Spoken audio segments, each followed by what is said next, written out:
Hi అందరికీ. నేనైతే మా ఇంటికి దగ్గరలో ఉన్న అప్‌టౌన్ ఓరియెంట్ షాపింగ్ మాల్‌కి వచ్చేసాను.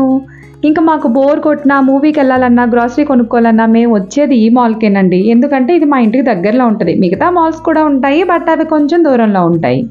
మనం మాల్స్‌లో ఏది కొనుక్కోవాలన్నా చాలా కాస్ట్ చెప్తారండి. అందుకని నేను స్ట్రీట్ షాపింగ్‌లో కొంటాను గానీ, ఈ మాల్స్‌లో అసలు ఏమీ కొనను. కానీ వీకెండ్స్‌లో ఇలా కింద గ్రౌండ్ ఫ్లోర్‌లో క్రాఫ్ట్ మార్కెట్‌లా పెడతారు. అప్పుడు మాత్రం నేను కంపేర్ చేసి చూసుకున్నాను. మిగతా రోజుల కంటే కొంచెం తక్కువకే అమ్ముతున్నారు.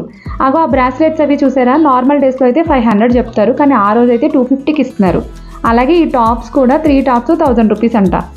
మామూలుగానే మనం షాపింగ్ అంటే ఆగాం. ఇలా ఆఫర్లంటే అసలు ఆగుతామా? నార్మల్ డేస్‌తో కంపేర్ చేస్తే నాకైతే వర్త్ అనిపించిందండి. మీరెవరైనా మాల్స్‌లో ఏమైనా కొనుక్కోవాలి అనుకుంటే ఇలా వీకెండ్స్‌లో ట్రై చేయండి. మనకి చక్కగా ఆఫర్స్ కూడా వస్తాయి. అలాగే నా వీడియో నచ్చితే లైక్ చేసి ఛానల్ సబ్స్క్రైబ్ చేసుకోండి. బాయ్ అందరికీ.